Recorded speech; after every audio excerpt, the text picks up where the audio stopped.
bikin rahasia ya. Nah, temanya adalah rahasia terapi efektif konsep 3T 5I. Nah, sih apa tuh ya? Konsep 3T 5I. Ada yang tahu? 3T-nya apa? Ah, si ibu mah. Ya, daripada kita bingung, ya, kita akan panggilkan salah satu motivator di Nabawi, trainer PBI nasional, yaitu Ustadz Heri Suheri. Kepadanya dipersilahkan.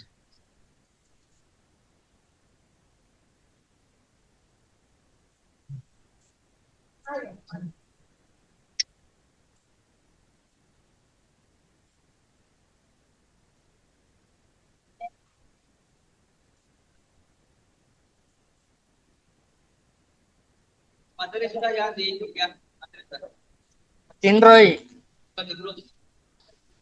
jangan, tidak boleh. Selang waktu kita dai.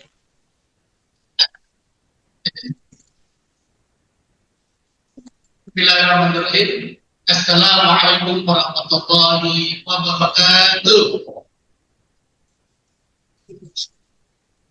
Waalaikumsalam warahmatullahi wabarakatuh. ونستعين ونستغفره ونعوذ بالله من شر انفسنا ومن سيئات اعمالنا من يهده الله فلا مضل له ومن يضلل فلا هادي له اشهد ان لا اله الا الله واشهد ان محمدا عبده ورسوله لا نبي بعد اللهم صل على محمد وعلى اله وصحبه ومن تبعهم باحسان الى يوم الدين. Bapak Ibu yang dirahmati Allah Subhanahu wa taala, alhamdulillah segala puji hanya milik Allah.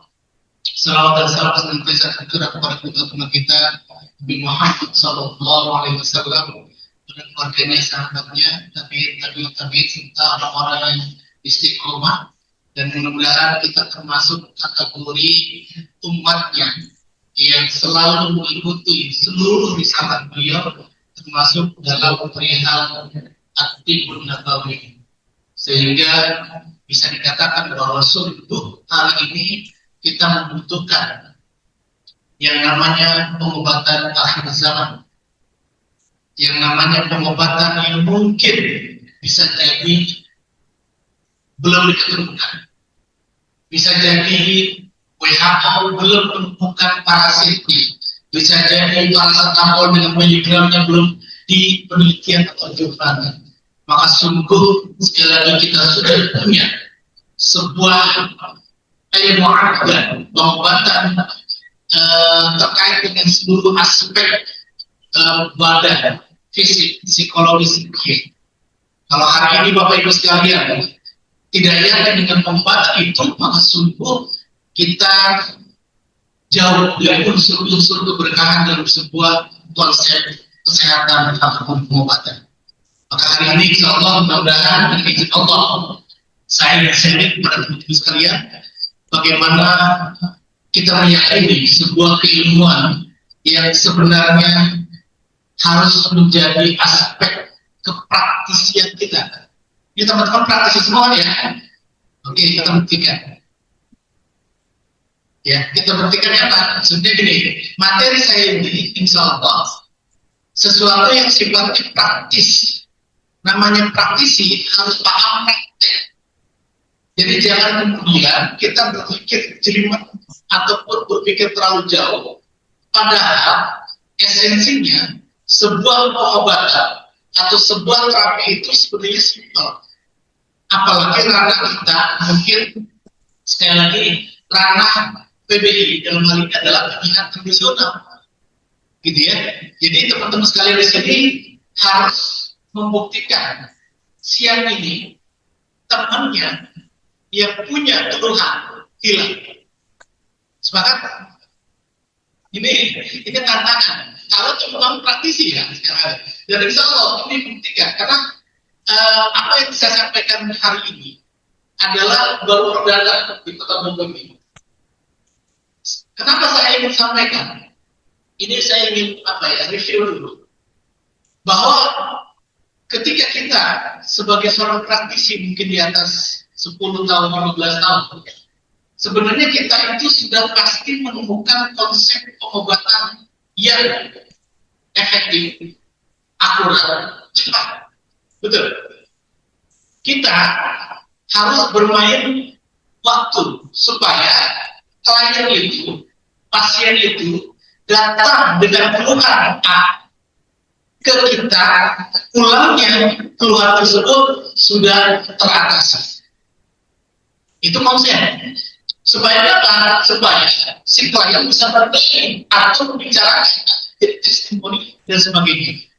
Karena ini sekali lagi standar wakil Allah SWT, ini proses perjalanan saya yang selama ini ternyata ketika saya ngecek di beberapa daerah di Indonesia termasuk di Palu, di Riau dan sebagainya, ada yang bertanya kepada saya, Ustaz atau Kairin, saya ingin buka geria bekam, ingin buka geria terapi, ingin buka klinik, tapi kita sedang berlomba dengan medis. Kan gitu.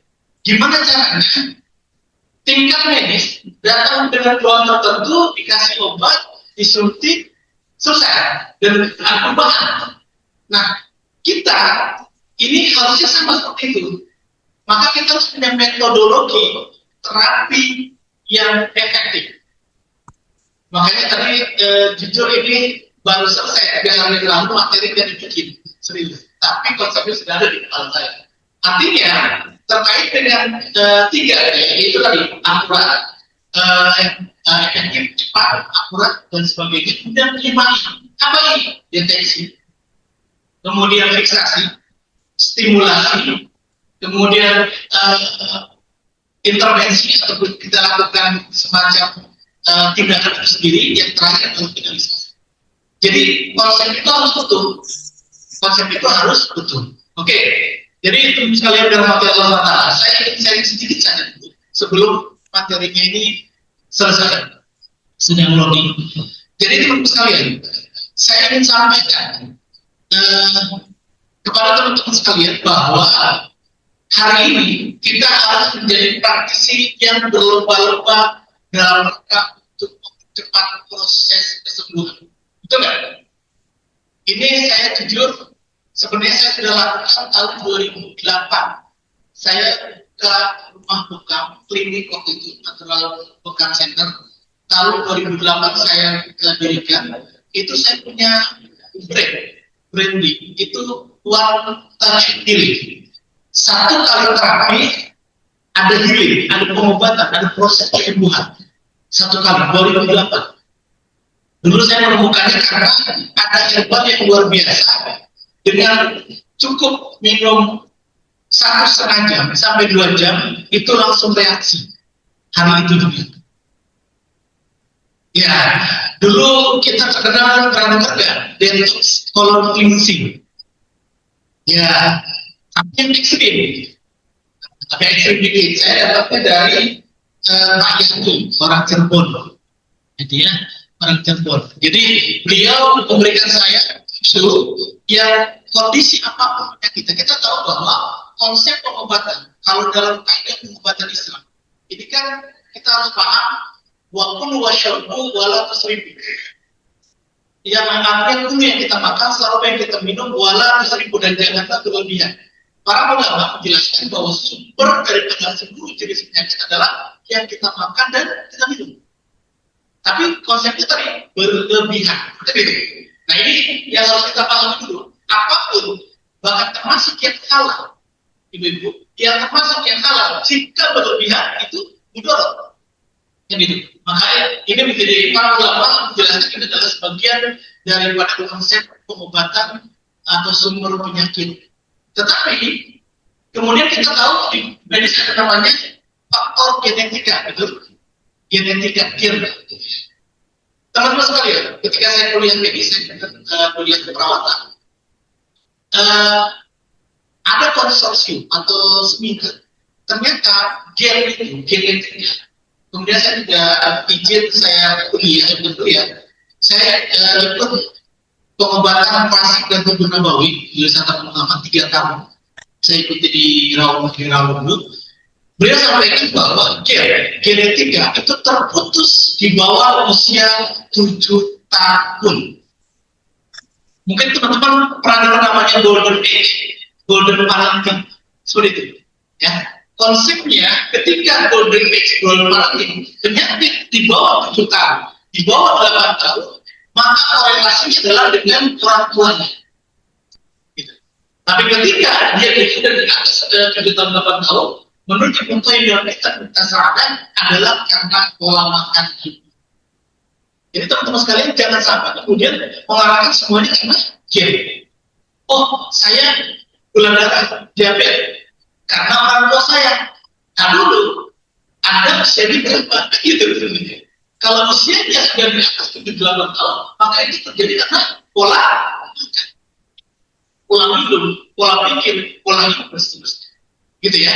Jadi konsep dasarnya harus kita pahami dulu, gitu ya. Supaya teman-teman sekalian memahami apa yang akan kita lakukan itu efektif. Maka hari ini insya Allah kita akan sampaikan materi terkait dengan 3T 5I tersebut. Siap-siap ya? Oke, sekarang nanti teman-teman tolong ini materinya lah. Oke, teman-teman sekalian, saya ingin inginnya ada itu ya, whiteboard.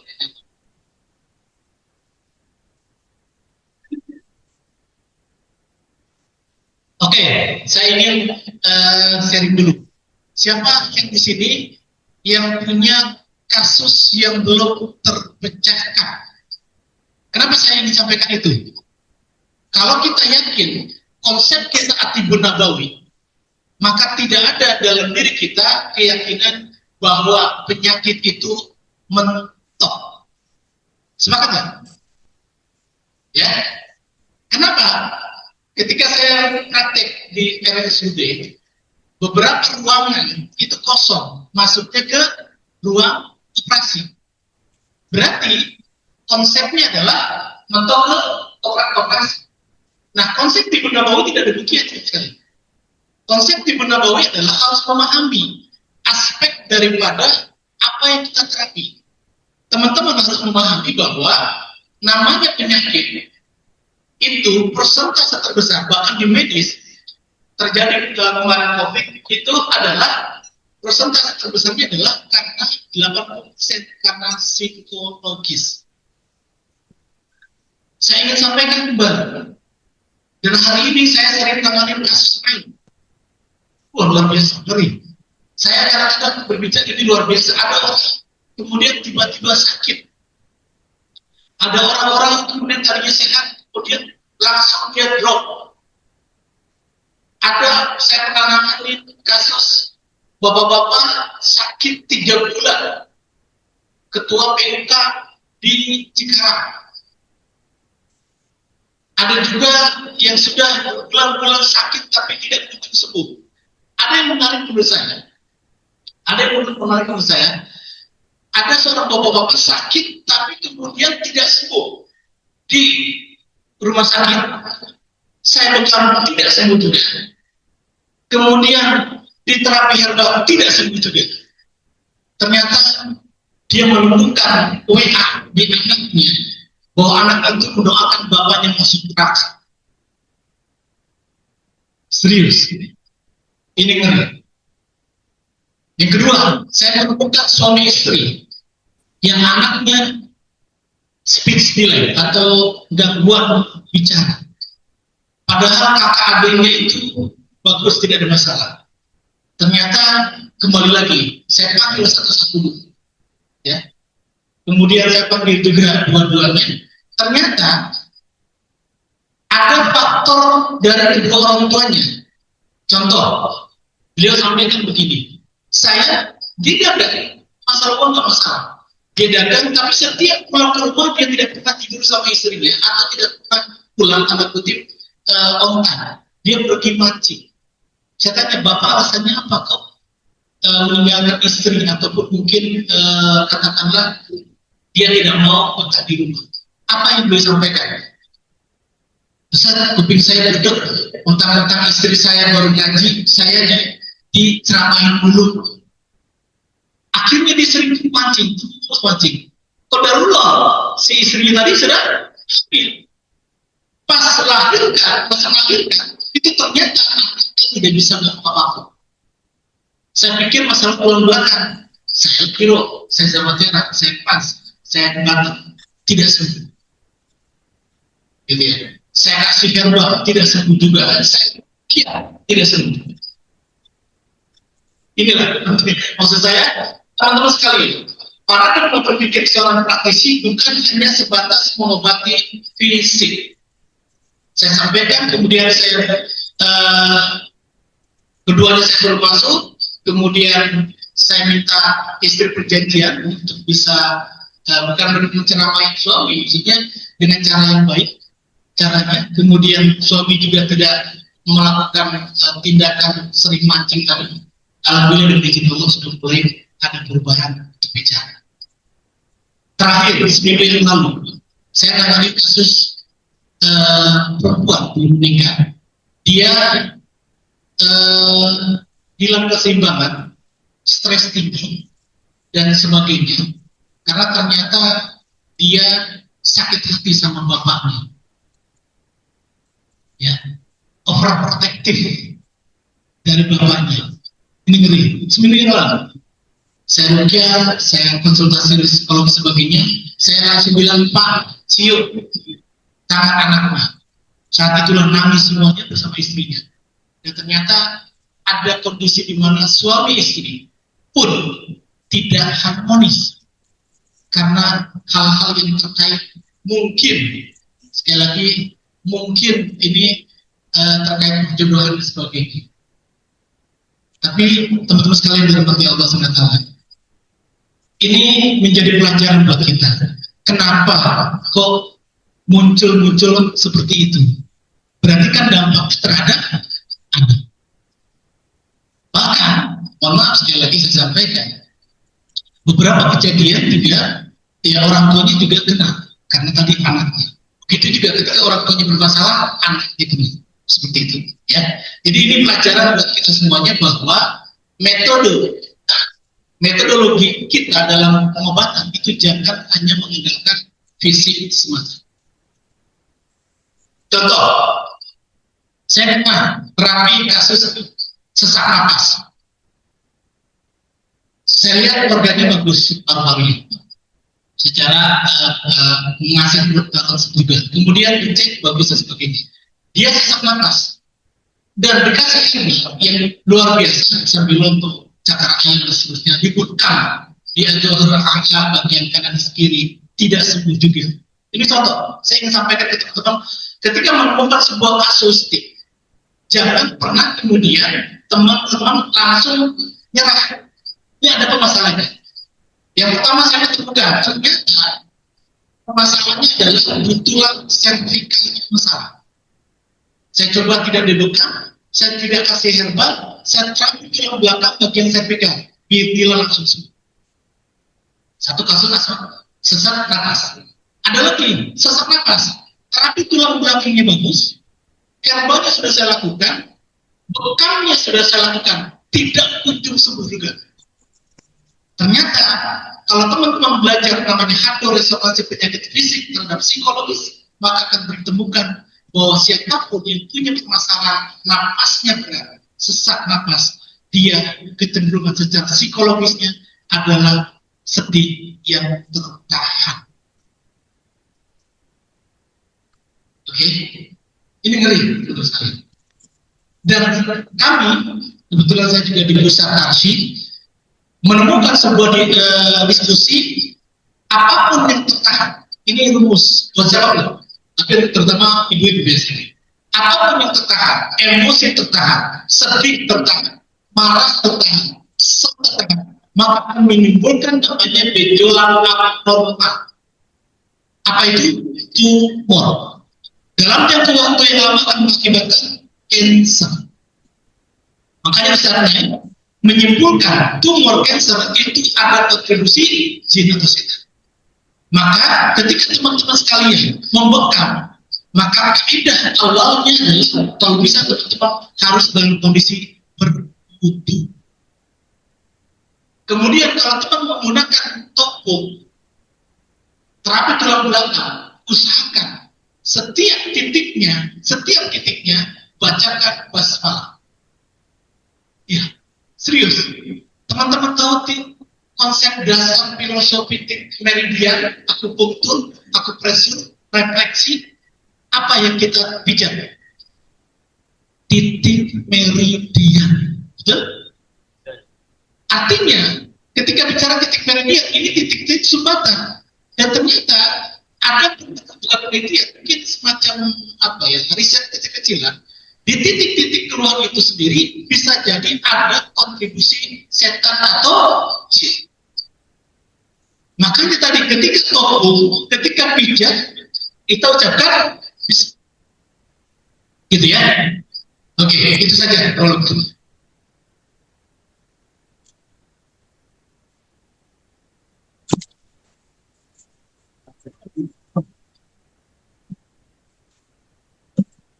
Oke, pas materi.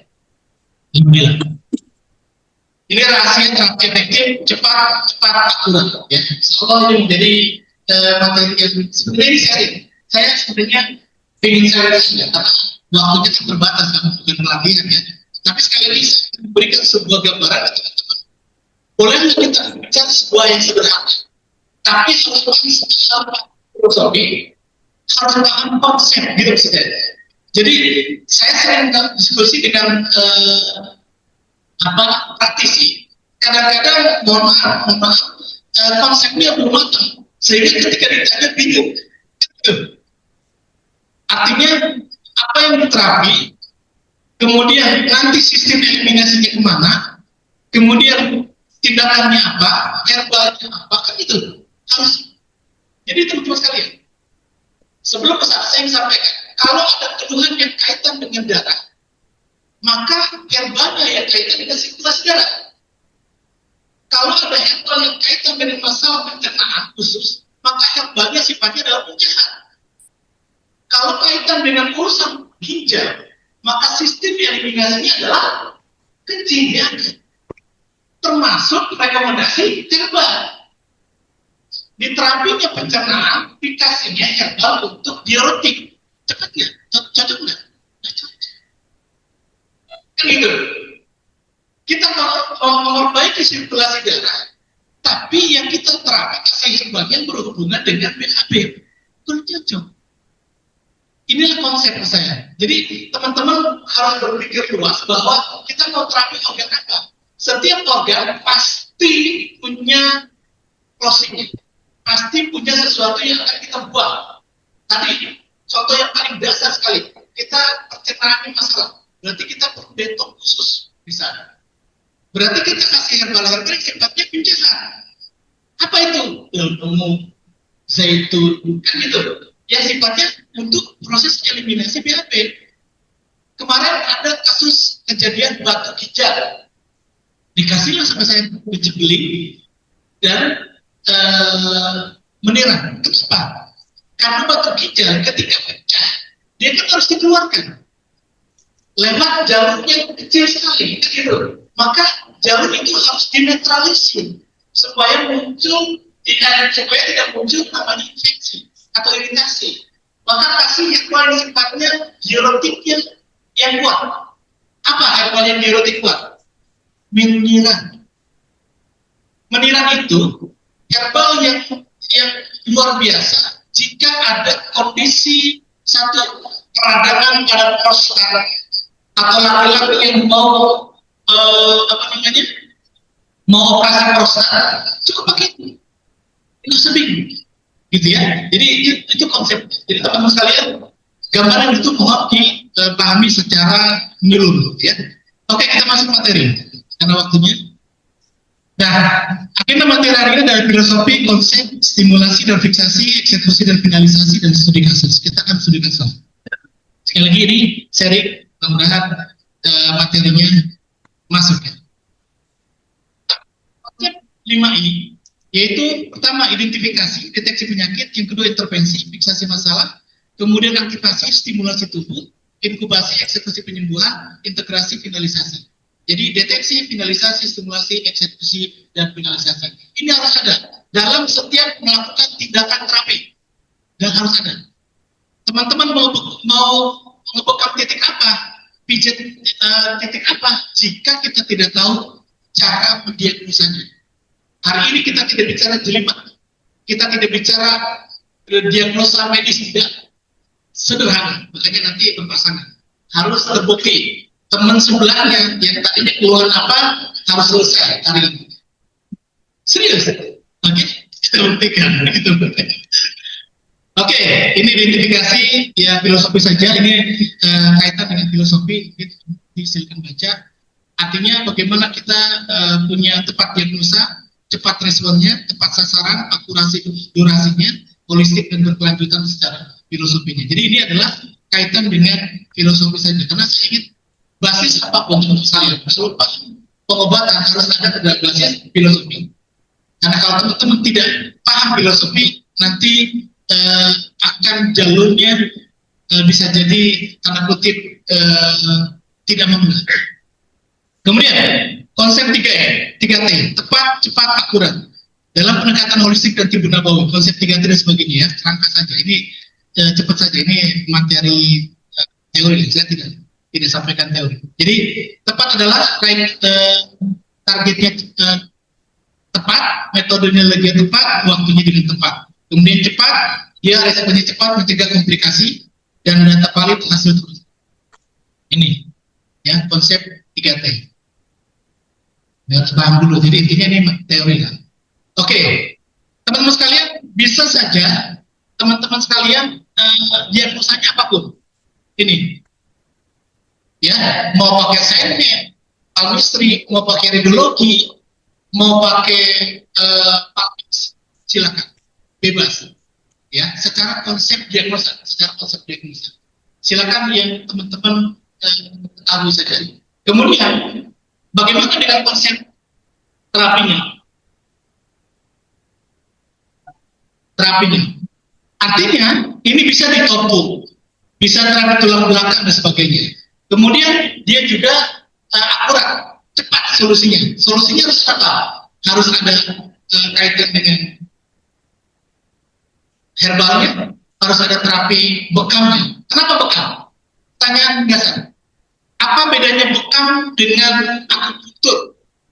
Atau bekam dengan refleksi? Atau bekam dengan akupresur? Kita harus paham teman sekalian. Akupunktur, refleksi, akupresur itu sifatnya adalah stimulasi. Tolong dipahami. Artinya bisa jadi pengobatan, bisa dengan paket tertentu, dengan target tertentu. Nah, kalau bukan, itu langsung pada tingkatan pengobatan. Artinya gitu ya. Jadi kita harus harus menggabungkan antara stimulasi dan aktivasi atau intervensi bekam itu sendiri. Oke, teman-teman lihat tengahnya. Kemarin saya tanya, saya puji, kalau telinga berdengung, keluhannya apa organnya? Betul. Inilah disebut dengan fisiologis. Jadi kita sampaikan, yang namanya fisiologis, ini keluhannya bisa macam-macam. Gigi cepat-cepat, telinga, gampang kaki, gitu. Sampaikan secara fisiologis begitu. Artinya, ketika kita menerapi seseorang dengan keluhannya, kita kemudian kita simpulkan, oh keluhannya di mana, kan gitu. Seperti itu sebenarnya. Ya, ini namanya fisiologis. Oke, seperti ini ya. Fisiologis yang ketiga, telinga berdenging, gigi terasa mau copot, bau pinggang dingin, tapak tangan panas, belakang lutut pegal. Ini harus kita kuasai. Kenapa? Inilah disebut simptomatik keluhan. Tetapi disebut pada organ inti. Oke, kita masuk materi inti. Ini sebenarnya waktu saya diminta di online menggantikan pusat kabel topung, gitu ya. Waktu itu saya bisa topung lah. Saya rasa belum topung kan, gitu ya. Tapi saya punya kitab yang bisa dikatakan kitab usulnya topung. Keren ya. Kitab usulnya topung, maksudnya kitab intinya. Kenapa teman sekalian? Saya tidak tahu tulang visual. Ini pasti skenario. Ketika saya ingin menguasai sebuah materi trigger point, ini titik sama, dimunculkan ke saya itu klik ada sesuatu materi yang kaitan dengan simbol samping. Ternyata sekali toko itu bagian daripada trigger point. Hanya toko mengambil jalur di tulang belakang. Tetapi esensinya dari kepala sampai kaki itu sebenarnya bisa jadi kata-kata keluhannya atau tindakannya atau intervensinya bisa dilakukan seperti itu. Serius ya, ini luar biasa. Teman-teman kalian ini gitu ya. Tuh, iya. Tapi sebenarnya pertanyaan saya, apa yang diurai? Ada yang tahu?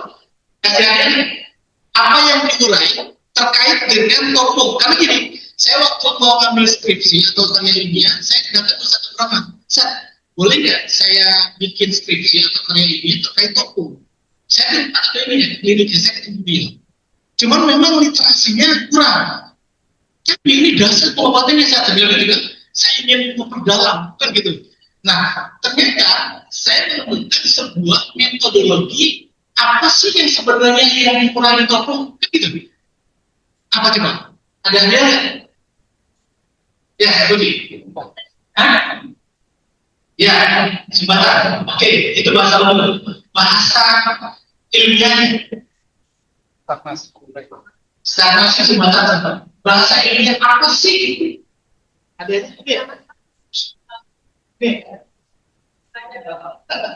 Pengentalan darah. Oke. Hah? Pengentalan darah. Boleh, itu nama umum. Nama ilmiah yang disebut sumbatan itu apa? Hah? Stagnasi, boleh. Tapi itu umum. Oke. Artinya kok. Ya, karena pemain sedang. Oke.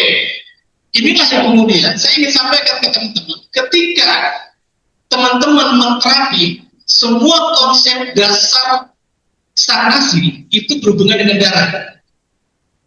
Dan teman-teman juga harusnya tahu bahwa yang namanya stagnasi itu pasti awalnya munculnya inflamasi. Apa itu inflamasi? Peradangan. Makanya saya ingin sampaikan, saya puji, karena anak kenal aku.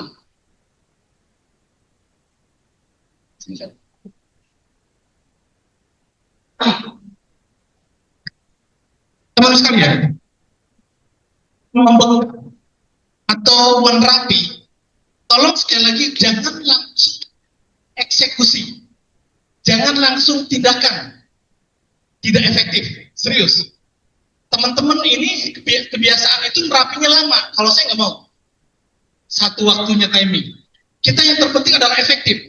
Contoh yang paling sederhana adalah ketika kita misalnya buka baju, buka baju, yang paling mendasar adalah jangan langsung ditopung, jangan langsung dibekam, ya, jangan langsung diseluncur, jangan.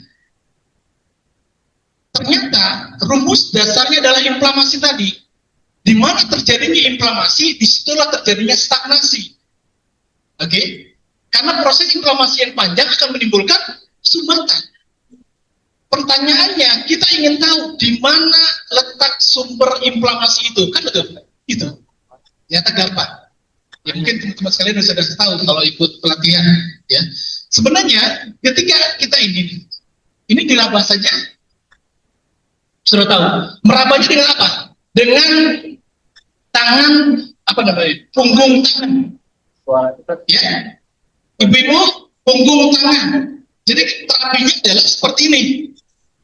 Bukan terapi, deteksinya. Suhunya. Mana yang paling dominan panasnya, tandai. Oke? Jadi teman-teman sekalian sudah mulai sekarang, kalau buka baju jangan langsung dikop, jangan langsung dipeluncur, jangan langsung ditopung, jangan.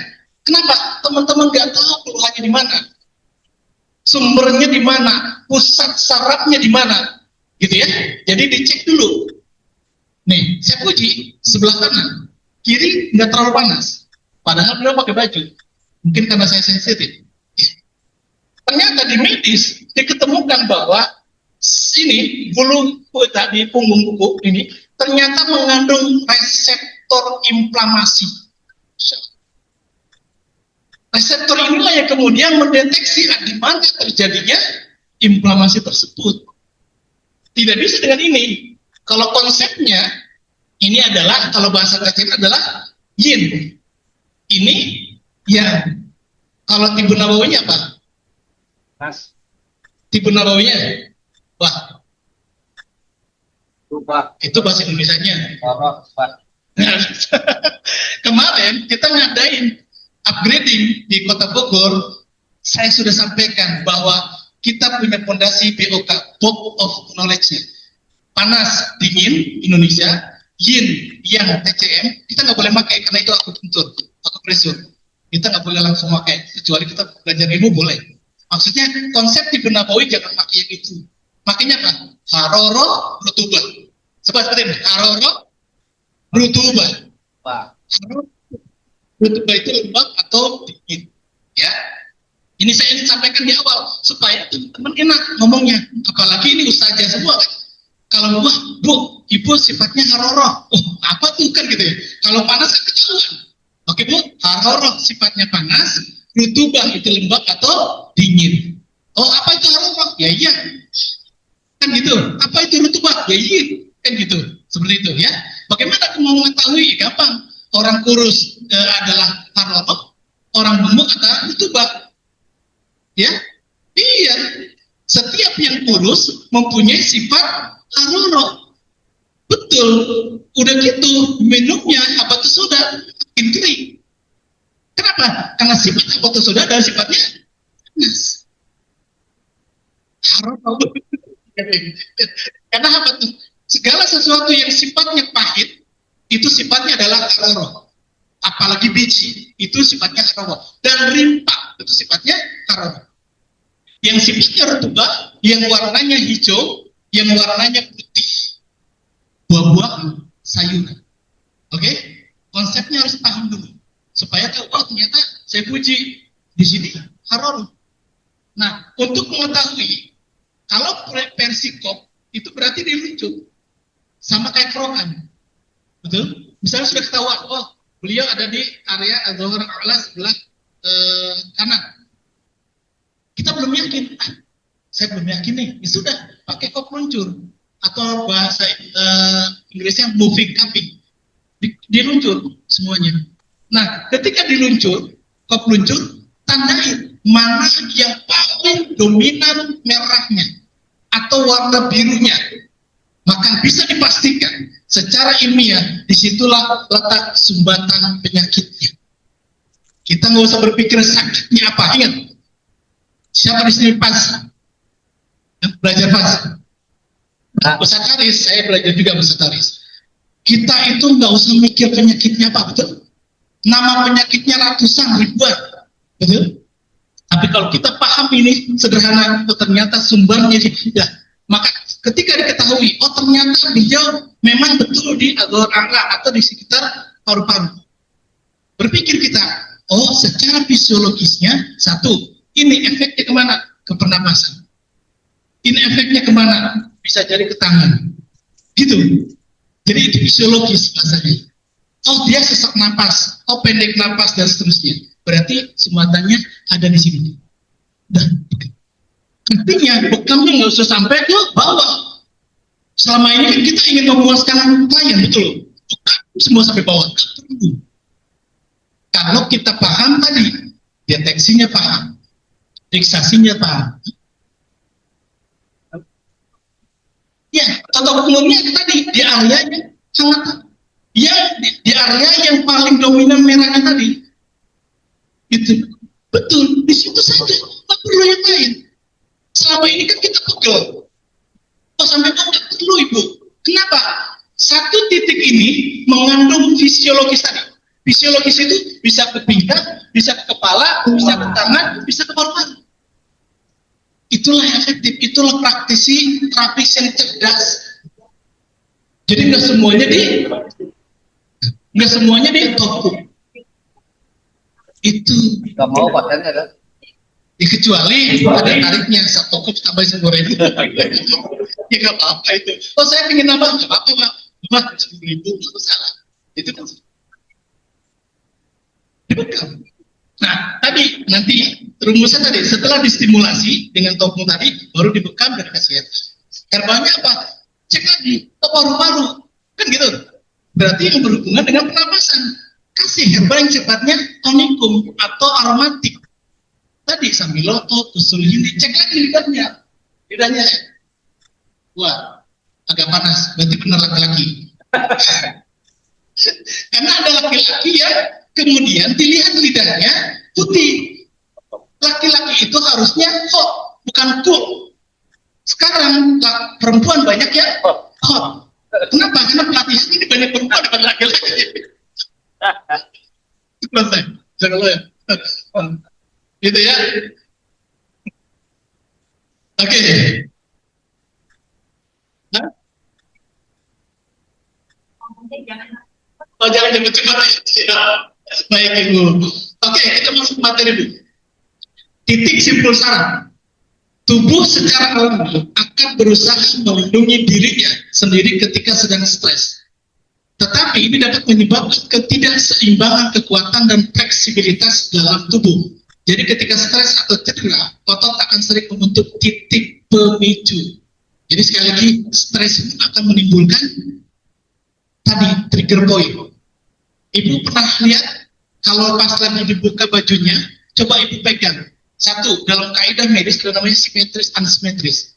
Seimbang mana yang rata, mana yang bukan, kan gitu. Itulah titik pemicu. Berarti kadang-kadang ada orang yang saya sering temukan, dia ototnya tegang, tapi dia bukan pekerja berat. Saya pernah membekam saya butuh bukan terapi. Ternyata beliau kan pemikir. Dan ternyata tegang memang. Saya sampaikan nama itu karena memang orang pemikir belum tentu dia hanya pikirannya yang kena, tapi ternyata ototnya juga tegang. Berarti orang stres bisa memicu otot saraf tadi. Oke? Nah, harus diselesaikan ototnya supaya sarafnya itu jadi rileks. Gitu ya, itu kondisinya. Kemudian seperti simpul yang berkontraksi menyebabkan rasa sakit dan sesak. Titik-titik pemicu juga dapat membatasi aliran darah dan sinyal saraf, karena itu disebut nyeri. Teman-teman sekalian, pernah ada istilah dengar dolor, humor, tumor? Oke. Nyeri itu diakibatkan oleh proses awalnya adalah inflamasi. Setiap inflamasi akan muncul namanya peradangan. Dalam konsep peradangan, ketika diteliti itu akan menimbulkan yang namanya nyeri. Nyeri itu sebenarnya reseptornya adalah ke saraf. Gitu. Berarti tadi konsepnya nyeri tadi. Bagaimana caranya nyerinya itu itulah yang harus kita lakukan nanti siang ini ya. Kemudian trigger point treatment, titik pemicu terasa nyeri saat ditekan terus tadi biasanya topung, menyebabkan pembentukan serat otot dan menyebabkan nyeri. Titik pemicu di kepala ialah nih. Perhatikan tinggal bertemu sekalian. Sebenarnya trigger point di tanda silang ini, tapi dia bisa menimbulkan sampai ke kepala dan sampai ke gigi. Oke? Awalnya cuma di sini. Cuma ternyata dengan titik di area leher itu bisa menyelesaikan sakit kepalanya, lehernya juga tegang tadi jadi rileks.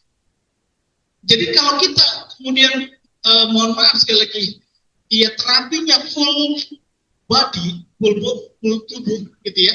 Ya tadi tergantung tarifnya, paketnya. Tapi sebenarnya kalau teman-teman ingin efektivitas, jadi ini seorang praktisi yang mohon maaf expert, jam terbangnya banyak, sebenarnya tidak perlu banyak titik, banyak tindakan. Sepakat ya? Iya. Capek Bu, ngurusin semua gitu ya. Kita harus tahu poinnya saja di mana. Kalaupun yang lainnya tambahan. Ya. Oke, lanjut. Lalu apa yang menyebabkan trigger point? Trigger point contract myofascial, berarti jaringan otot mayu dan jaringan ikat di dalam sekitarnya fascial. Nyeri myofascial sering diakibatkan oleh trauma otot, cedera, ketegangan tulang, dan sebagainya. Ini teorinya. Bagaimana myofascial pain syndrome didiagnosis? Dan dalam diagnosis kondisi ini mencari titik menjadi pemicu nyeri otot, mencari nodul. Tadi apa? Sekelilingnya namanya nodul. Ya, tadi sumbatan tadi, stagnasi tadi, benjolan tadi di luar tenggorok kanker itu disebut dengan nodul. Oke, kita gitu ya. Karena nanti teman-teman nyampein ke klien, kodarullah kliennya orang medis, ya dia paham. Kan gitu.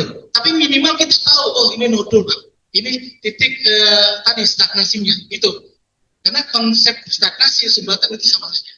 Yang memicu nyeri ketika ditekan terdapat dua jenis titik pemicu. Pertama adalah yang aktif yang dapat berupa nodul lunak dalam otot yang terkait dan memicu nyeri dan kedutan ketika ditekan. Dan titik pemicu laten dan sebagainya. Ini karena kondisinya adalah stres dan trauma. Jadi teman-teman sekalian, kondisi psikologis pun akan memicu nodul. Tetapi dalam jangka waktu yang lama, stresnya, tertekannya akan memicu namanya tumor. Mohon membedakan antara tumor dengan nodul. Ya, nodul tercipta karena kondisi yang sumbatan darah tadi. Kalau tumor bisa jadi karena berbagai proses yang tadi, prosesnya lama, kering, inflamasi, peradangan, jadi burukan, kemudian jadi tumor. Itu prosesnya. Tapi nodul itu bisa jadi sesaat setelah itu. Makanya sekarang nodul bisa saja orang keluhan di leher saat itu bisa sembuh dengan izin Allah pas keluar. Itu nodul.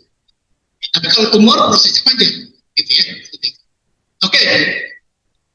MPS tadi myofascial syndrome memberikan masalah kesehatan yang cukup signifikan sebesar 85% dari populasi secara umum.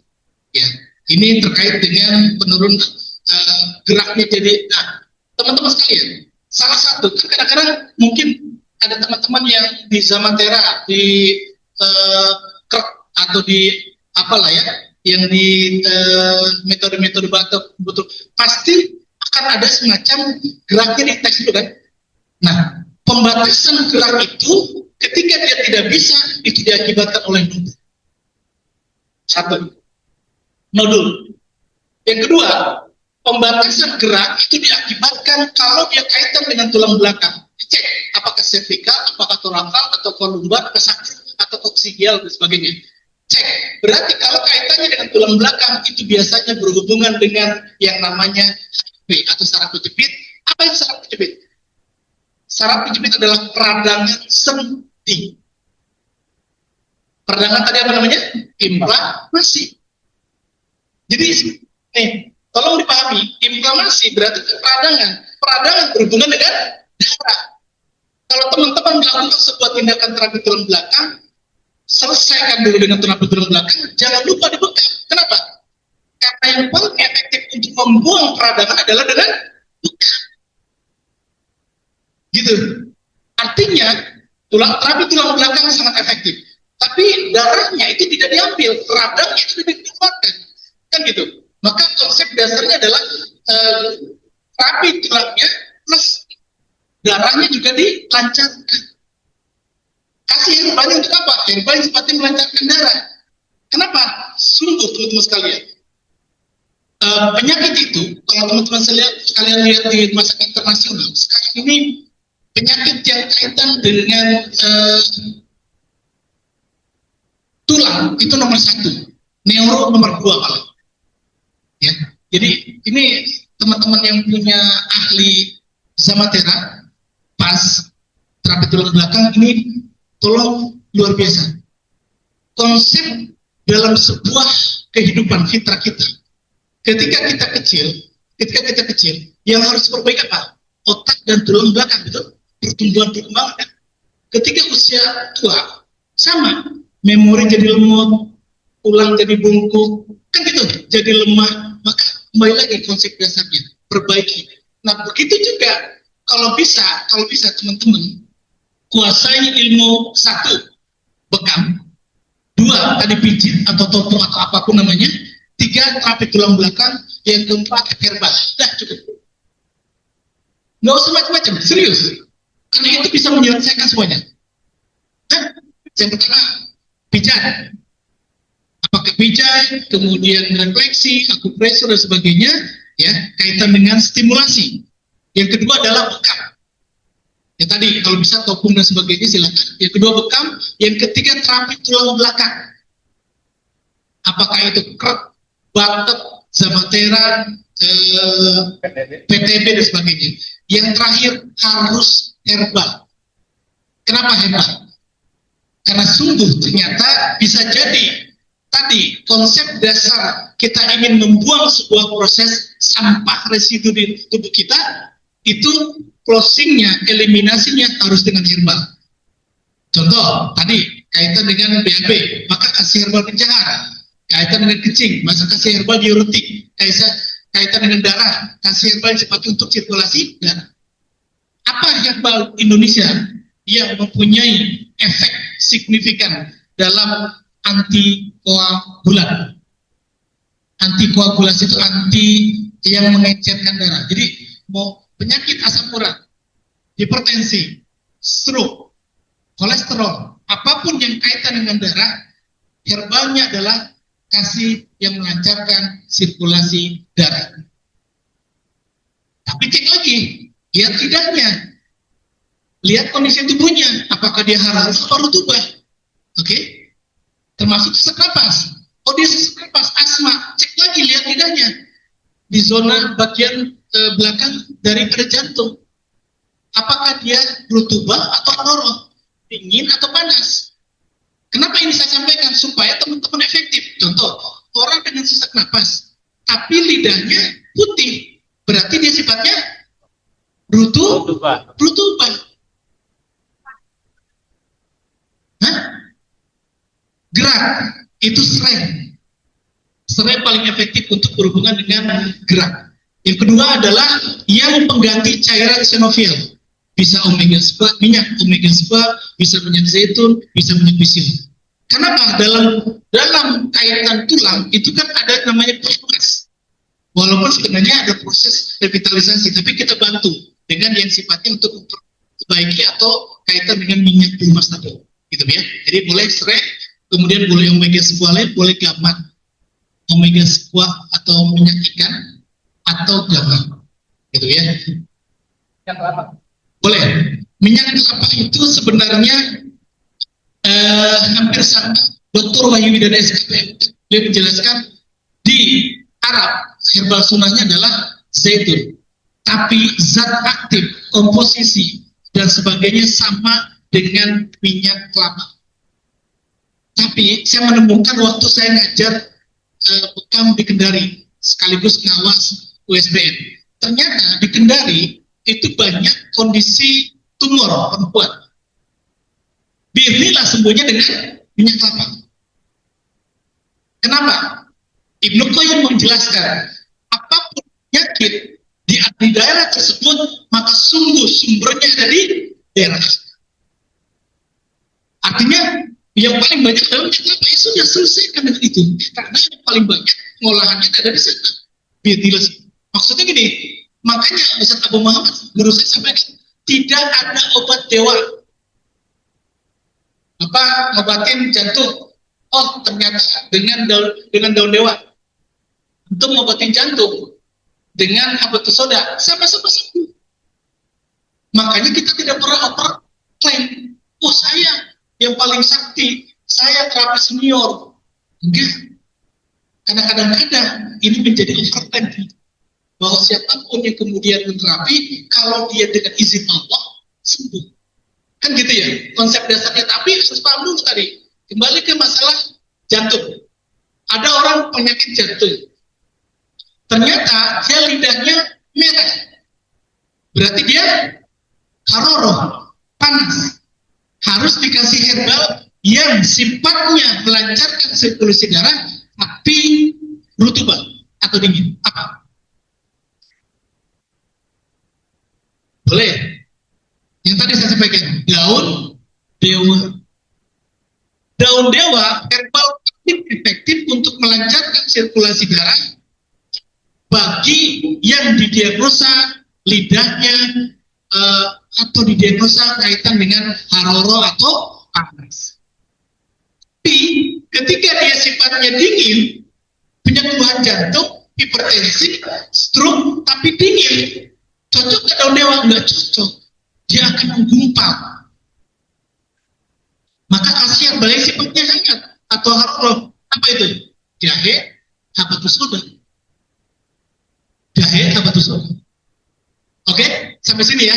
Saya sambil spill ini nih, spill haroh rutubah supaya teman-teman sekalian paham konsep sebenarnya. Kalau paham konsep gampang. Dari mana tahu haroh rutubah? Gampang, melet. Lihat lidah, warna merah, ya sudah, berarti mukanya pucat, putih, pucat ya, putihnya itu karena pucat, berarti sifatnya rutubah.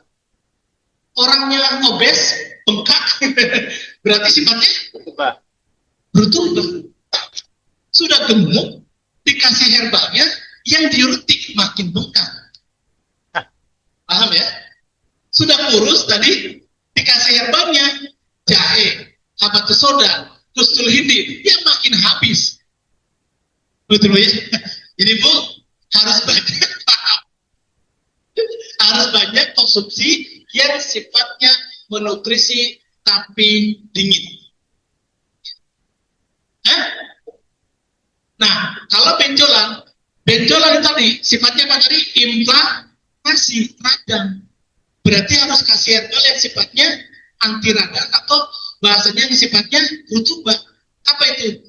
Keladi tikus, tapak darah. Ibu tahu tapak darah yang putih warnanya, keladi tikus warnanya. Dan kenapa kemudian tadi benjolan itu sebenarnya adalah terkait dengan pembengkakan yang sudah proses lama. Berarti dia sifatnya adalah beberapa kejadian. Contoh, saya pernah bukan saya dapat keluhan, ada orang yang kena kista sedang hamil. Dikasihlah habatus sauda. Kalau kista adalah benjolan berbentuk cairan. Dikasih habatus sauda. Kita tahu konsep dasar tumor, cancer, kista sifatnya adalah inflamasi radang. Dikasih habatus sauda, makin besar benjolan tadi. Kecuali diformulasikan, kan beda. Oh ternyata campurkan keladi tikus, campurkan tapak darah plus habatus sauda itu boleh.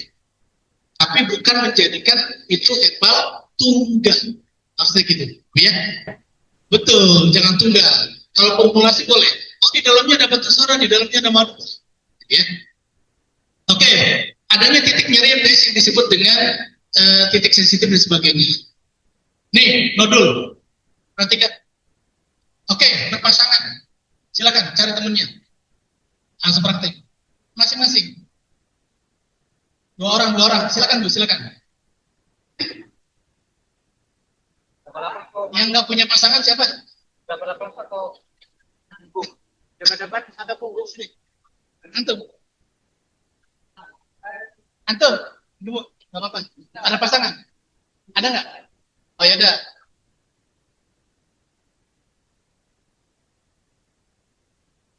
Boleh. Ini aja antum. Sat, izin. Buat ini doang. Sekarang teman-teman sekalian, ya, cek betul. Harus kemudian kalau teman-teman sudah menemukan, tandai dulu, tahan dulu.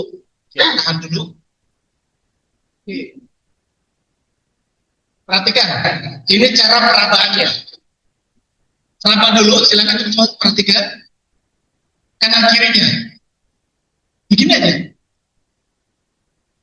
Nah, ini ada dekok, ini ada tegak, betul? Berarti ada kondisi tegak. Atau cek di sini. Yang bunyi tok atau kerasa ini sebelah. Nah, Pak, suaranya nggak jelas, Pak, nggak kedengeran. berarti semua kan ada sebelah. Ini, nih. Tarik. Oke, di leher. Iya. Bunyi ini. Oh, tadi kalau iya, kenapa? Kayak tirak gitu. Kayak kaki.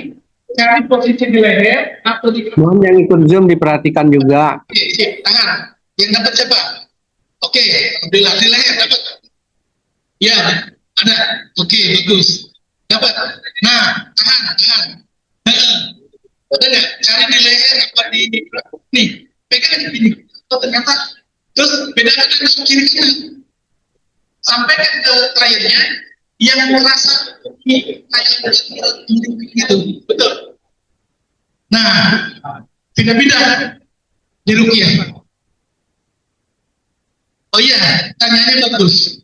Kalau ada keluhan nodul, benjolan, tumor, cancer yang berpindah-pindah, maka wajib di.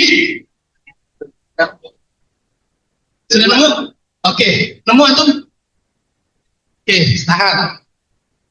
Ini.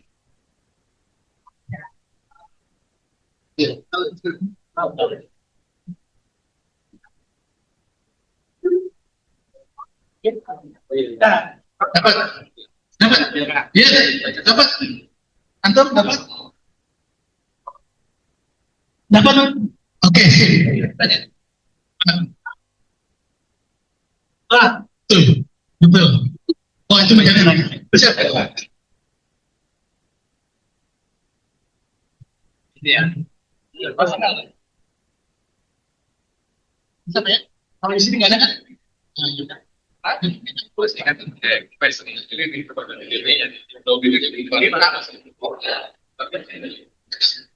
Beda. Kayak racun. Ini nodul juga. Iya. Oke. Sekarang silakan pijat. Sampai hilang. Sudah.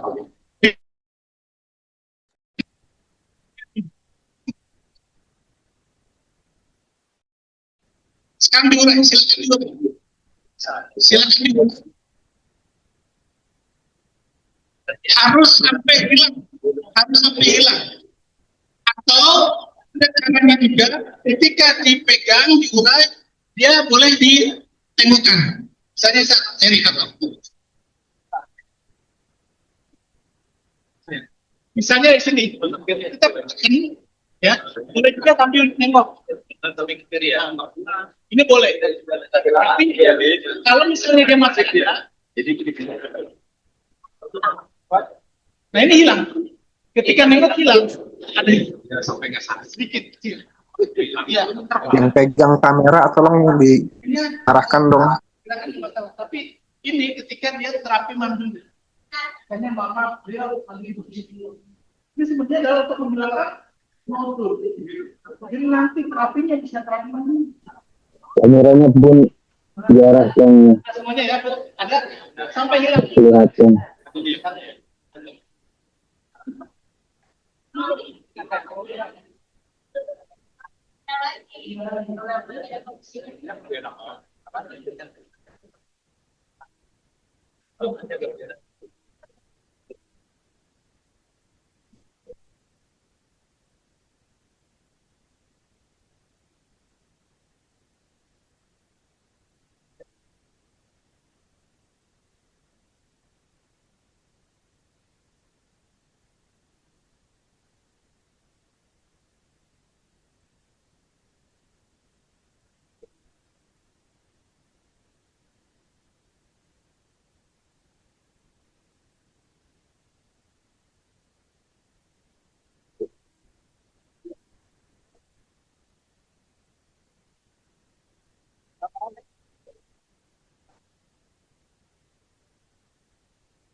Belajar kan?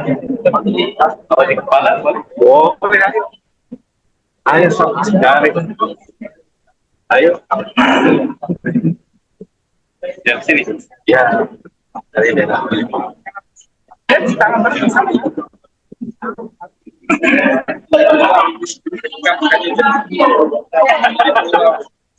Bapak kok tahu? Jangan bapak yang bekal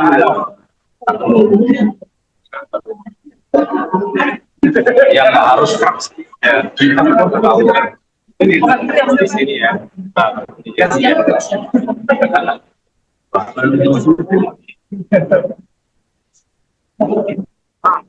Juga ada. Masa dua? Ya nggak apa kalau dua.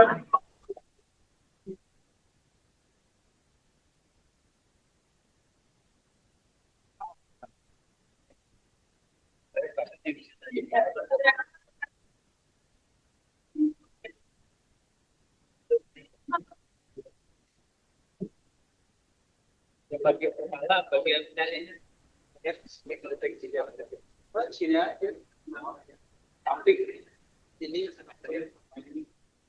ini boleh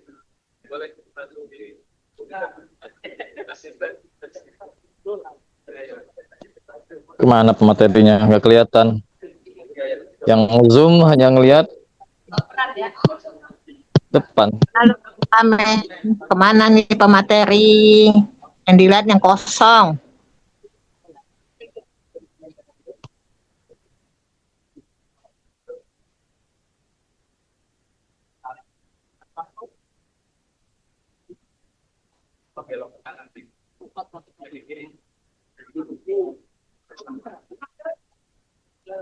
Suaranya nggak kedengaran pematerinya. Tolong dikondisikan Pak kameranya Pak, biar jelas kelihatan.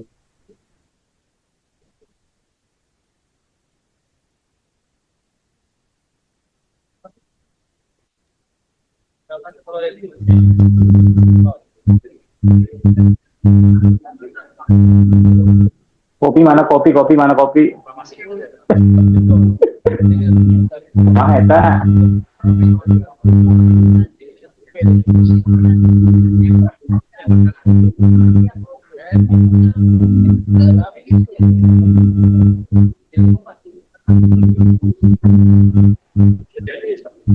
Oke, sudah hilang semuanya? Sudah hilang ya? Oke, nanti lagi. Nanti malah sudah selesai. Ya? Oke. sama yang lainnya. Ya, biasanya lah.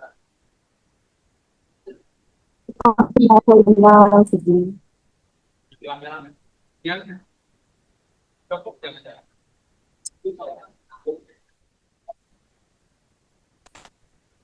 Oke, itu yang paling sederhana. Sekali lagi saya sampaikan, setiap keluhan pasti ada pusat sarafnya. Oke, setiap keluhan masih ada pusat sarafnya.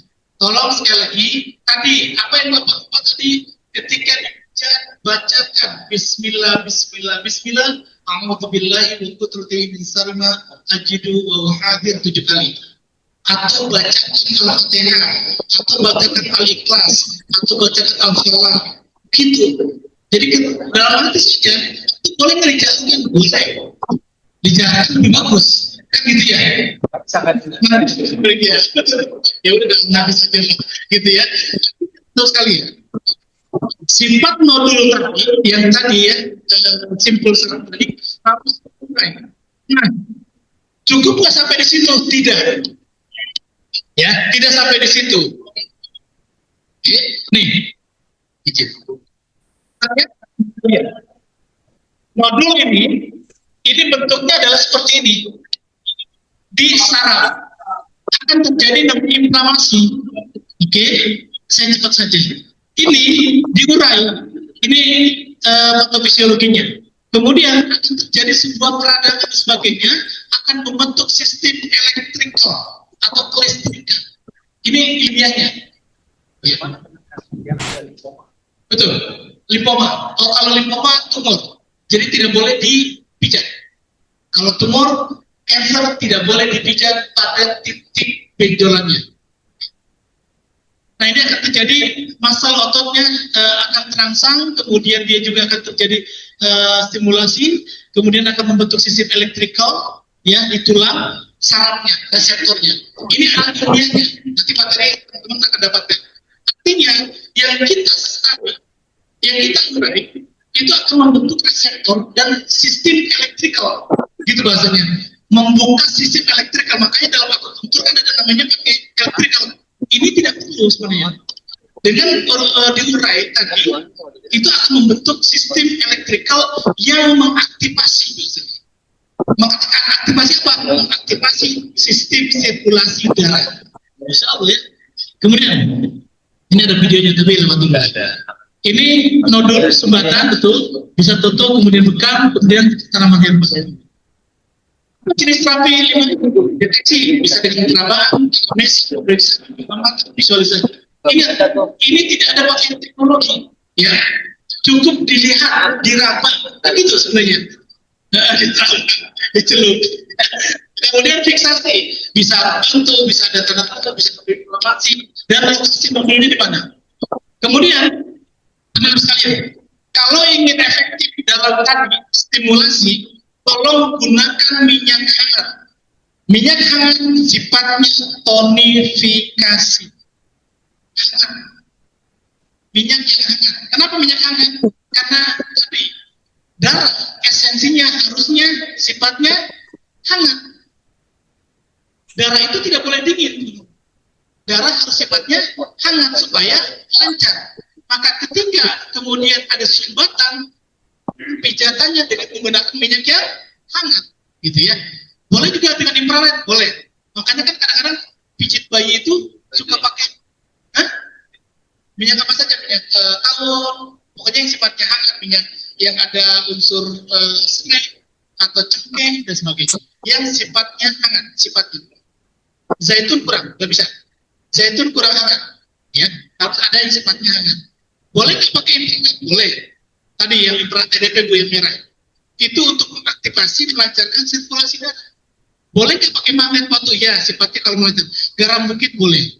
Kemudian eksekusinya apa? Bekam, di Batak, di Kiro, di Rukiah, di akupunktur pakai elektrikal, kemudian totok saraf. Finalisasi apa? Herbal, nutrisi, pola makan, terapi mandiri, dan doa. Ini konsep Bu. Konsep ini harus ada.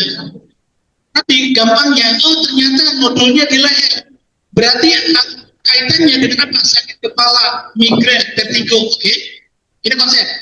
Berarti difiksasi kaitan dengan nodul tadi. Oh, kasih minyak yang hangat supaya dia lancar. Oh, dibekam, bekam saja. Boleh nggak bekam di atas telinga? Boleh. Bekam itu bebas.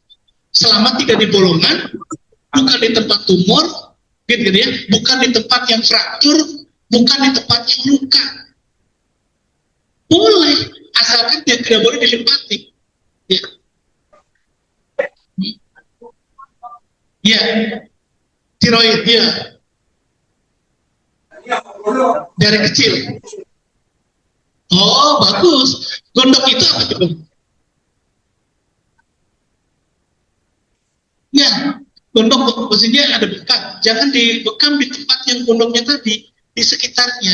Betul. Kemudian gondok gimana supaya si bekam itu kebuang? Apa coba konsepnya? Jalurkan lewat urin, kencing, supaya kempes. Kasih herbal yang sifatnya diuretik. Kemudian si gondok tadi kasih garam bukit, ditempelin. Garam bukit atau garam krosak disangrai, kasih pakai kain, tempelin. Itu terapi juga.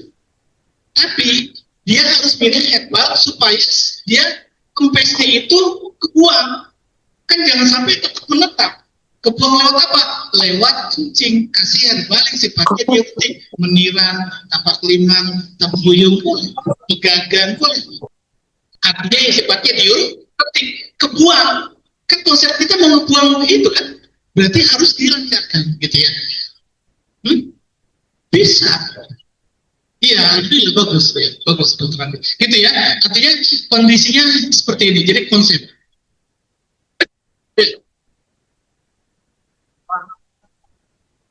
Ya, ini perbedaan. Tumor antar nodul. Tumor itu biasanya bisa di kanan kiri, bisa digoyang kanan kiri, tapi bisa pindah-pindah. Tapi kalau nodul tidak, dia biasanya berhubungan dengan otot. Otot di tempat itu, gitu ya. Cirinya begitu. Misalnya ketika dipegang, dia agak keras kalau nodul. Tapi kalau yang tumor, dia bisa digeser. Kanan kiri atas bawah. Dia bergerak biasanya. Sama. Gitu ya, sama. Jadi makanya cek apakah dia bergeser, apakah dia tetap di situ. Karena sekali lagi, jaringan kita itu ada otot, ada tendon. Dia posisinya di mana gitu misalnya. Gitu ya. Jadi posisinya apakah di tendon, di otot, atau memang dia di, kalau tulang kan udah diketahuan. Di sini. Nah, sama, di sini juga sama. Ketika dia di dalam atau di luar. Kalau di dalam berarti nodul. Kalau di dalam berarti nodul. Bekamnya di mana? Bekam pada titik nodul itu. Urai dulu. Iya, saya ada terapis bekam. Anak kecil jam 11, setengah 12 datang saya karena sakit giginya. Dia takut bekam di bagian ini, dibekamlah bagian kahir, dibekamlah bagian belakang, bahkan memukis. Tidak pada titik nodul tadi. Betul. Akhirnya dia nggak bisa tidur. Datang ke saya lihat, saya urai sedikit, saya bekam satu titik, langsung bisa tidur. Jadi efektif, gitu ya. Ini konsepnya. Jadi boleh silakan, tapi dengan catatan kalau di dalam itu sifatnya modul. Tapi kalau sampai keluar bisa jadi dia 7. Oke? Nah, cukup satu kali. Cukup satu kali, boleh. Tapi kalau dia ulang nggak masalah. Selama tadi dia aman, safety si klien. Betul. Ya.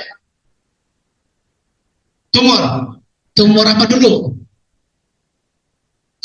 Benjolan itu berarti yang dicari adalah tumor. Tumor di Indonesia yang paling dahsyat itu adalah keladi tikus. Tapi kalau untuk perempuan tambahkan kunir putih dan tapak darah. Bisa juga dengan apa? Bisa juga dengan kalau ada tumbuhan di atas tumbuhan apa namanya? Benalu. Benalu juga bagus. Ya. Prostatnya panas, lambungnya panas, kasih herbal yang sifatnya dingin, yang pencahar. Apa? Herbal, perutnya panas nih, kan berarti kan haroro, berarti kasih herbalnya harusnya yang rutubah kan? Tapi sifatnya pencahar, betul. Jadi Cina, Sena, itu ya Bu ya.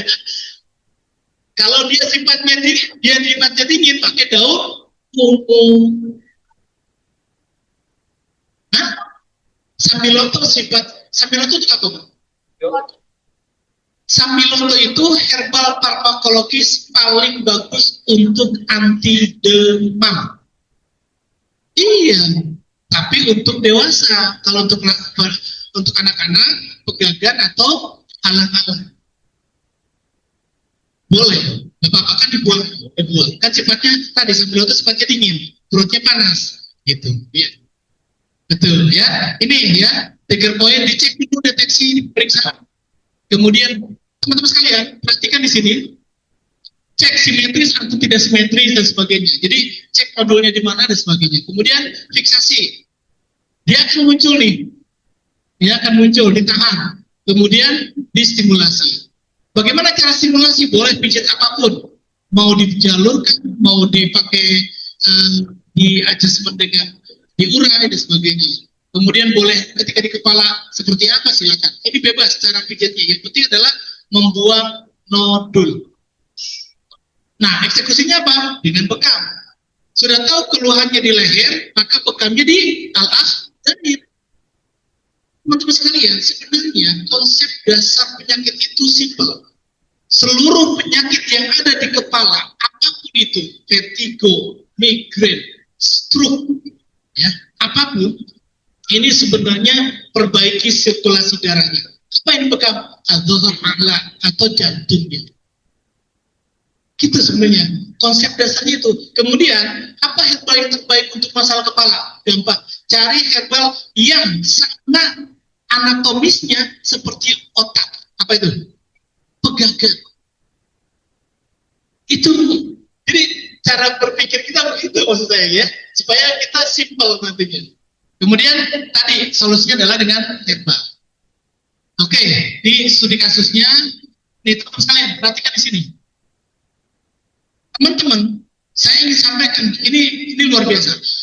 Apapun penyakit HNP, baik itu cervical, thoracal, lumpas, apapun lumbar, itu jangan pernah melupakan titik alwarik atau titik di area panggul atau namanya kalau bahasa medisnya adalah gluteus maximus. Jadi sekali lagi, siapapun yang punya kasus HNP, hernia nephrosis pulposus atau saraf kejepit, itu bekamnya di otot sciatica atau otot besar. Di mana? Di panggul. Sama di tulang ekor. Kenapa? Karena ternyata secara filosofi seluruh penyakit HNP itu berpangkal pada tulang ekor. Selama ini kita jarang bekam di bagian tengah, betul? Padahal disitulah luar biasa. Oh iya, berarti luar biasa. Itu ada ibu selalu kalah atau itu ya. Oke, di panggul, di gluteus maximus, dan di tulang ekor. Apapun penyakit tulang belakang. Boleh tuh dibekam bagian ruas depan? Boleh, bagian tengahnya. Selama tidak jarang, misalnya 3 bulan sekali boleh. Kenapa? Tadi rumus HNP, rumus saraf kejepit ada peradangan. Berarti buat radangnya selesai. Dan kenapa? Bekam di mana? Di tempat yang dirasakan radangnya. Sebenarnya bekamnya nggak usah semua banyak. Cek di tulang belakang mana bagian itu terasa seperti ada inflamasi. Seperti peradangan, bekam di situ. Nggak usah semuanya. Oke, ya? Nah, efektif. Bentar lagi, ini panitia udah ngasih waktu. Ya, kelelahan. Ya, betul. Saraf kejepit di leher namanya cervical. Ya, cervical vertebrae. Artinya bekamnya boleh pakai bekamnya dengan bekamnya di kahil atau di area al-afdai. Tapi rumusnya adalah boleh di leher dan termasuk di tulang belakang ekor. Ini penyakit vertigo dan sebagainya. Ini bisa dengan gerakan dan sebagainya ya. Ini keluhan di perut sama makanya apa teman sekalian? Mau di perut, mau di paha, mau di kepala, itu pasti ada nodul. Itu bisa. Cek di mana terjadi nodul itu bisa saja sesuatu yang sifatnya kok di sini rata, di sini ada gundukan ya, kan gitu. Kok di sini relax, di sini tegang, nah itu maksudnya.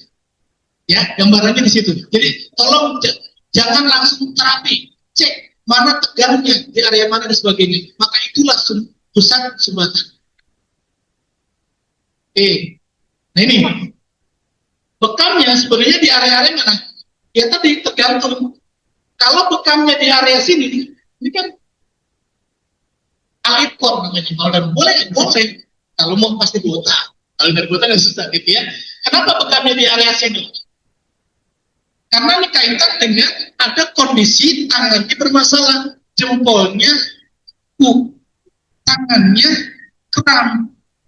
Maka bukan bekam di kepala, di tangan, bukan pijat di tangan, bekam di sini. Karena sumber keluhan permasalahan lengan, telapak tangan, pusatnya di situ. Itu maksudnya. Ya, jadi kita tuh nyari sumbernya. Kalau diabetes tinggi gampang. Apa diabetes organnya? Pankreas. Bekamnya banyak ke pankreas? Tidak, di adhara wasati dan di kahil 3 selesai. Iya, al-kahil, adhara wasati udah selesai 3 titik. Karena dia punya diabetes. Walaupun nggak masalah. Nah, tadi bekamnya tidak terlalu lama. Bekamnya jangan terlalu lama. Itu ya, jadi kan betul. Oke, ini terapi mandirinya. Silakan nanti ini contoh-contoh terapi mandiri ya, taruh di rumah. Misalnya, kalau ada keluhan yang kaitan dengan bahu dan sebagainya, tolong sampaikan ke klien untuk terapi mandiri. Termasuk tolong sekali lagi termasuk yang sifatnya gangguan ain dan goib, tolong terapi mandirinya. Setiap minum apapun basmalah, setiap minum herbal baca 3 kul, setiap ngaji pegang Al-Quran, tangan satunya pegang bagian yang nyeri atau bagian yang benjolan. Itu luar biasa. Bismillah, luar biasa. Banyak sekali kasus sembuh. Atau tadi, teman-teman sekalian, ada namanya Dr. Muhammad Az-Zaki dalam kitab Tibbul Ibadah. Setiap penyakit itu ternyata ada solusi ibadahnya. Contoh, asam urat, salat duha, vertigo, yang mulai sesak napas, sholat, dia rajin. Kemudian dia ada kaitan dengan jantung, dia harus itikaf, menenangkan diri, termasuk juga kayak mulai. Semuanya masalah. Ada orang kondisi tumor, kanker dan sebagainya, umroh. Serius. Diabetes berarti kondisi apa diabetes? Ada resonansi penyakit psikologis apa? Orang punya diabetes berarti orang yang kurang sabar. Berarti dia harus bersabar. Apa sabar yang paling efektif ibadahnya? Puasa. Gitu ya. Oke, itu saja. Anatomi manusia ada 350 sendi. Salah satu sendi yang menyakitkan yaitu Sendirian. demikian, mudah-mudahan bermanfaat. Sekali lagi ini penting. Oh ya, teman sekalian, tolong nanti perhatikan yang ini. Karena ini adalah update PBI Ustadz Fatahillah. Ya, titik pekan ini. Kan kemarin ada 39 ya, 9 titik sekarang ini. Itu saja mungkin teman-teman sekalian dirahmati Allah SWT. Karena sudah ada pertanyaan juga, sudah diingatkan waktunya habis. Jadi waktunya tadi sebenarnya sharing kenapa jadi pelatihan. Demikian, mudah-mudahan bermanfaat. Barakallahu fikum.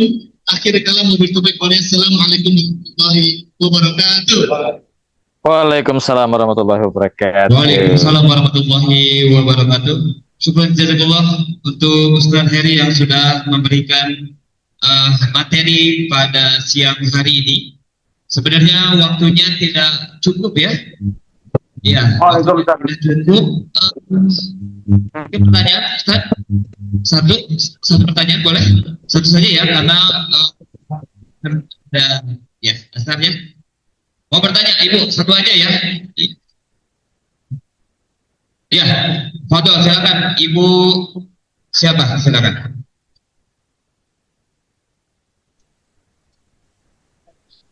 Ya, Ada konsul. Saya aja berkasa kalau ada yang sih.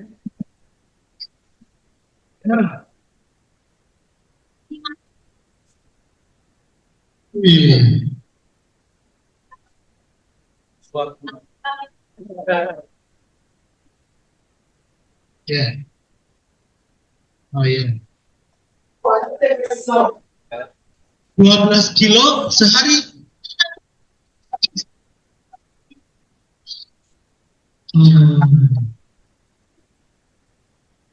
Iya.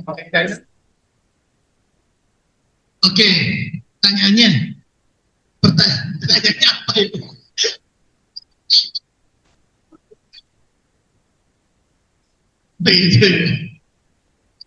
Satu, tadi garam mengandung unsur yang dibutuhkan oleh tubuh, termasuk juga dalam memecah sumbatan atau benjolan. Dia seperti memecah. Tetapi ibu kan berlebihan. Nah, berlebihan ini ada dua kategori. Apakah itu menjadi sebuah sugesti? Satu. Yang kedua, atau itu menjadi, mohon maaf, ada instruksi goib.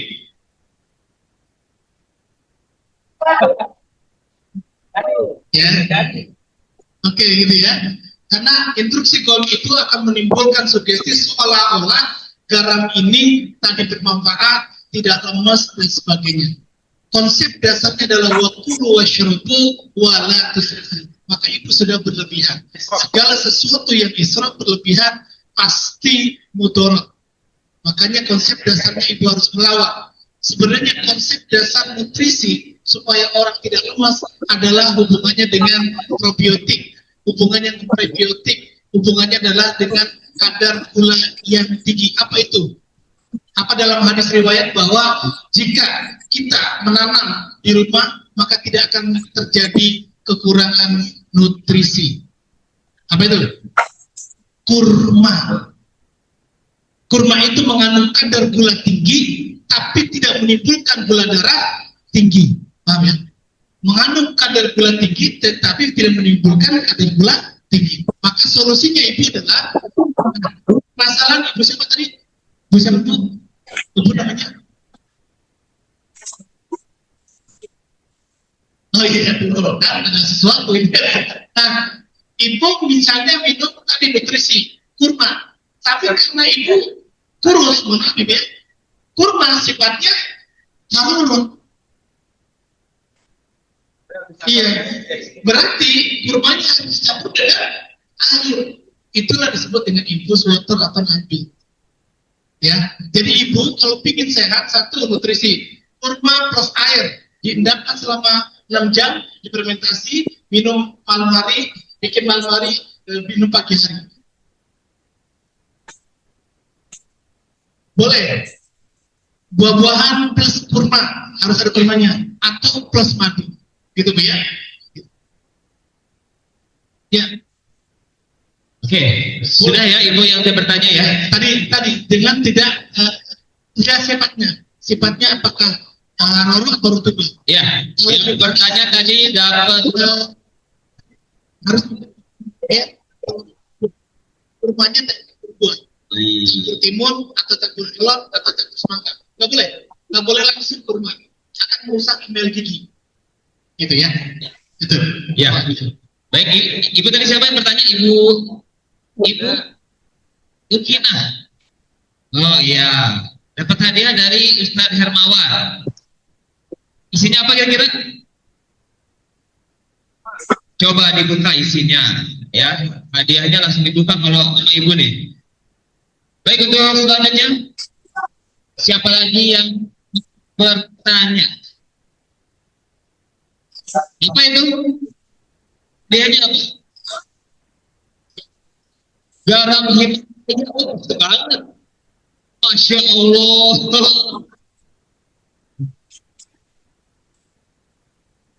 Oke, sekarang ada yang mau lagi door prize-nya? Ada. Oke, sekarang saya serahkan ke Ustadz Heri. Ustadz Heri, silakan kasih pertanyaan yang bisa jawab dikasih. Oke. Perempuan. Iya. Ibu-ibu dulu. Laki-laki ada laki. Apa herbal yang efektif untuk perempuan yang untuk memperbaiki hormonal dan urusan keperempuanan? Siapa? Ya, sudah tepat. Ya. Ya banyak, Ibu. Iya, Pak. Tanya dulu, jawab dulu. Hah? Kurang tepat. Tapi boleh. Ada lagi? Kurang. Ya, di belakang. Apa? Panjangan ya? Kurang. Ibu. Yang spesifik bisa jadi untuk masalah kesuburan. Ya. Oh, baik. Yang sebab Indonesia untuk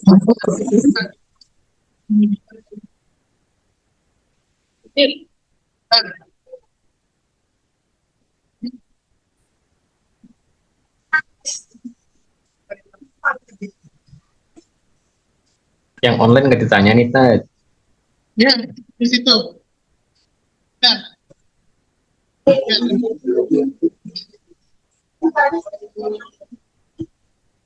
Lalu ada orang kemudian nyeri, kemudian dia juga kadang-kadang mundur, kadang-kadang masuk ke rumah. Ya. Ada kunyit putih, ada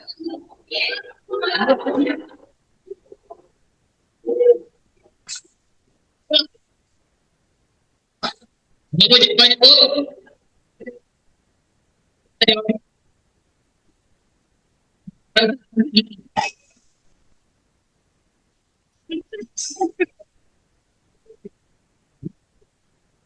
Putih, oke.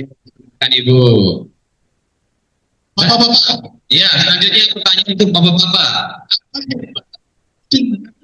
ya maksud lagi gitu. Ibu ya.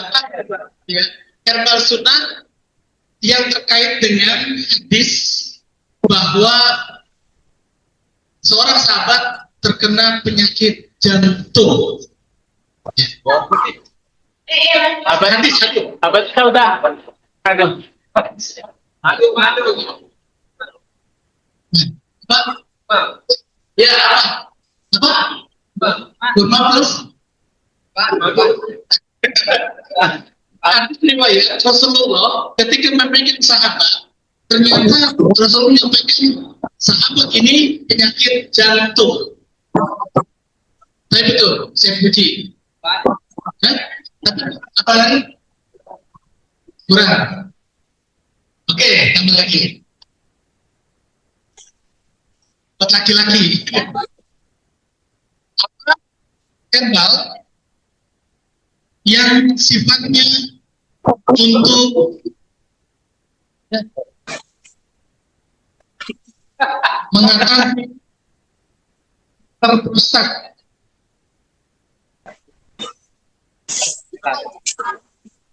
yang tadi saya sebutkan, yang sifatnya diuretik, yang sebenarnya herbal ini adanya di imuno. Nama ilmiahnya Phyllanthus urinaria. Tadi udah dibahas ya. Dibahas. Ya, betul, betul. Apa? Beneran. Itu masih ada. Awah. Cik, sudah ya? Ya, baik, sudah. Berarti hadiahnya sudah semua nih.